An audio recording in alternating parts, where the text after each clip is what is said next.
Good afternoon, viewers. My name is Lan Mukash. I am a traveler. Iran is my 28th country.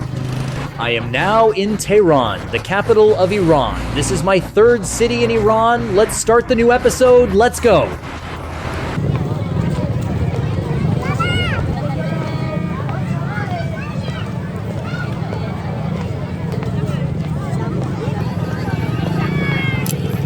Today is February 10. It has been 47 years since Iran's Islamic Revolution.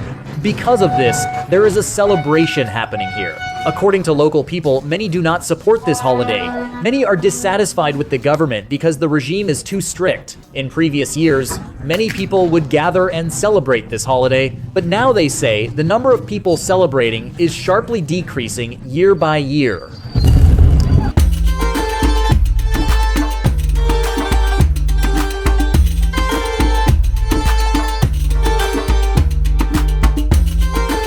Here they are giving out free food to people. Sweets, bread, yogurt. Everyone is standing in line. Look here. They are giving out sweets. I'm sure more people gather for Iran's New Year on March 22. They have their own Islamic calendar. Their New Year begins on March 22. And they start the new year from March 22. For us, according to the calendar used around the world, the new year is January 1, but for them, it's March 22. Look, friends, here, Israel, Netanyahu, Biden, Donald Trump. Footprints, the flag of the United States. They laid it on the ground, like something that should be stepped on with your feet. Wow, I'm just noticing this here now. There's a goal over there and another goal. They're playing football on top of it. Of course, I don't support actions like this, but I'm not against it either. I mean, I don't really care. This is not my war, not my fight. It has nothing to do with me. I'm just a traveler, and I'm observing what's happening here. There are also numbers like this here, meaning.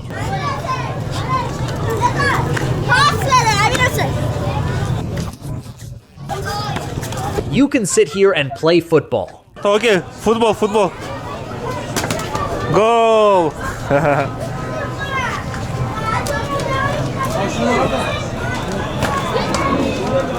And you can throw darts.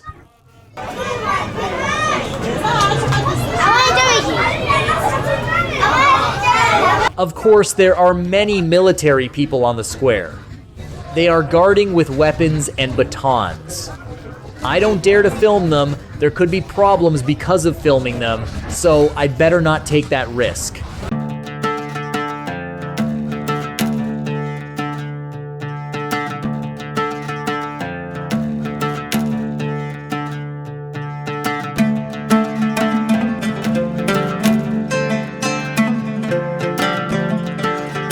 In Iran, portraits of two religious leaders are often displayed in public places, government institutions, and on the streets. Even the moment you arrive in the country, their images greet you at the airport.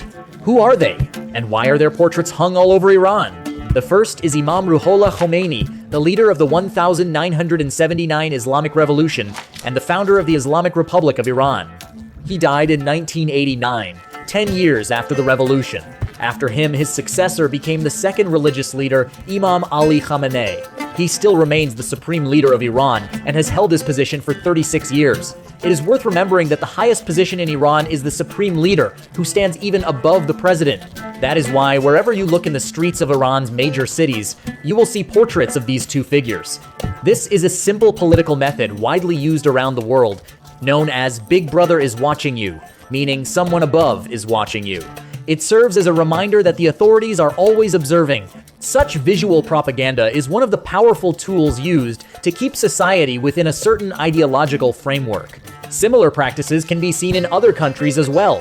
For example, in North Korea, images of the Kim dynasty. In the Soviet Union, portraits of Lenin. In Chechnya, pictures of Akhmat Kadyrov and Putin. In Turkey, images of Kemal Ataturk and Erdogan. In Cuba, Fidel Castro and Che Guevara. In Venezuela, Hugo Chavez and Maduro. All of these function as symbols of power that influence public consciousness.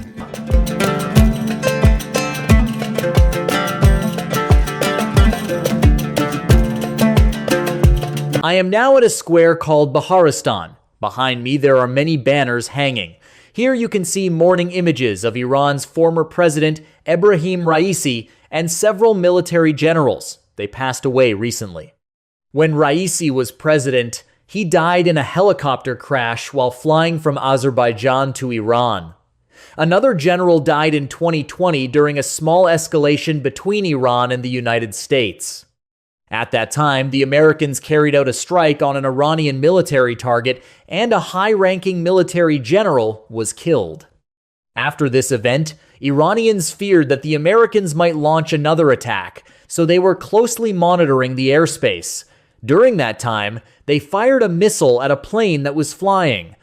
As a result, a Ukrainian passenger plane was shot down, and 176 people were killed. Among them were 11 Ukrainians, 9 crew members, and 167 passengers. This incident happened at the beginning of 2020. Modern-day Iran is a state governed by Sharia law, following the Shiite branch of Islam, living under international sanctions, led by a religious leadership, and involved in proxy conflicts.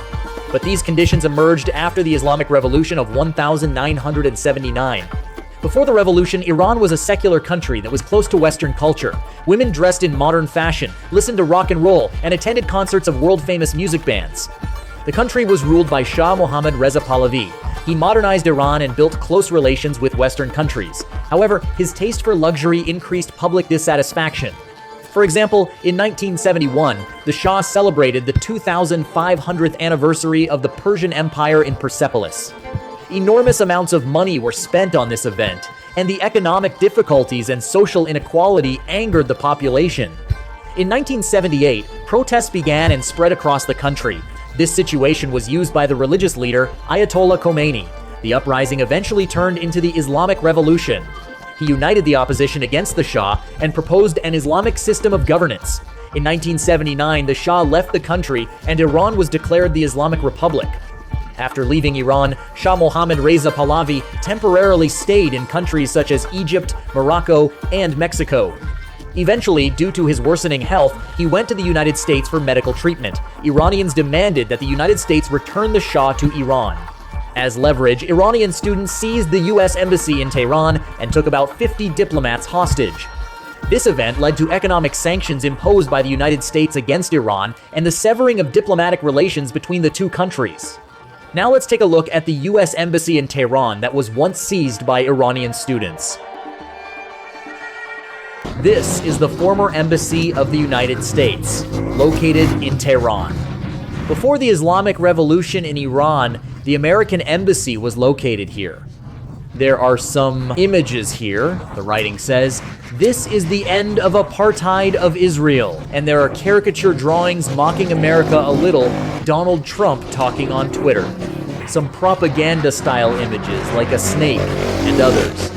A picture criticizing McDonald's. A picture of Mickey Mouse holding a weapon. And this is the flag of the United States. But instead of stars, there are human skeletons. And in the red and white stripes, there are soldiers holding weapons.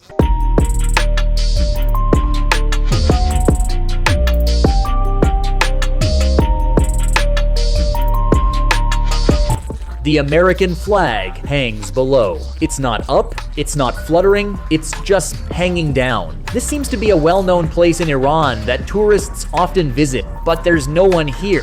Here, everything has remained in its original state since 1979. Look over here. United States of America Embassy. Before, there were strong relations between Iran and America, but not anymore. The Statue of Liberty looks like this, a skeleton. And the flag is like this. Instead of stars, there are skeletons. Down with USA did. There is also a picture of the Statue of Liberty sitting like this. And this museum even has its own Instagram. Interesting. Instagram is actually banned in Iran, but even such a state-affiliated building has its own Instagram account. What I noticed in Iran is that even though Instagram is blocked and banned, many institutions and restaurants still display their Instagram pages. It seems like they hate America, but they put American flags on their cars. From this, you can understand that hating the USA is just the government's own political game. US den of espionage museum dit. What does this mean? They are calling the USA spies.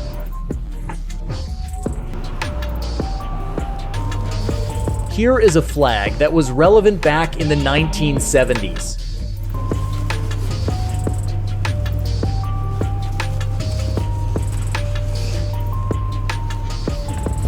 My God, this image is so relevant even now. Photos are displayed here showing the moments when Iranian students seized the US embassy, what they consider their heroic actions. To demand the return of the Shah to Iran, Iranian students took 52 American diplomats hostage and held them for 444 days. The Iranian students who stormed the embassy say they discovered many spying devices belonging to the CIA there. For example, encryption machines, various telephone devices, cassettes, and film reels, as well as hidden audio and video recording equipment. Meanwhile, American diplomats managed to burn and destroy some of the classified information, including cassettes and paper documents. These are real original documents from when the US Embassy was seized. Many espionage documents were cut into pieces like this in order to destroy them. Many cassettes and a lot of information were destroyed and burned. Books marked secret were found here by the Iranians. Papers cut into very small pieces later. Iranian students who knew English reconstructed them over 6 years and learned a lot of secret information that the CIA had hidden. At that time, the president was Jimmy Carter. Here is his portrait. Here is the chair where the ambassador of the United States sat. Here is the place where negotiations were held.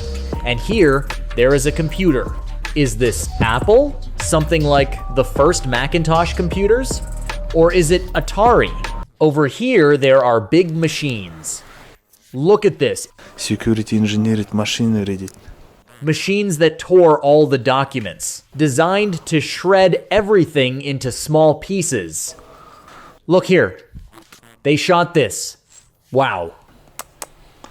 The computers inside this. Alpha compuscan dit.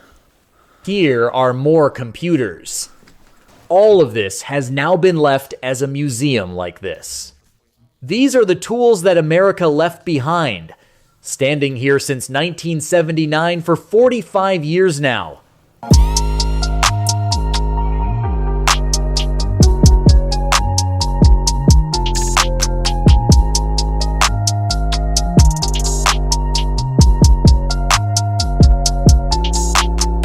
The people in these pictures are leaders from different eras, countries, and nations who oppose the policies and influence of the United States. In other words, Iran is showing them respect.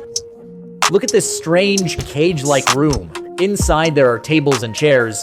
What do you think it was for? This is a bunker-like negotiation room that does not transmit sound or signals. No signals can pass through, neither from outside nor from inside. The same with sound. I have a question for you, my viewer. Did you like the video? If so, subscribe to my YouTube channel. More adventures await you. See you in the next videos.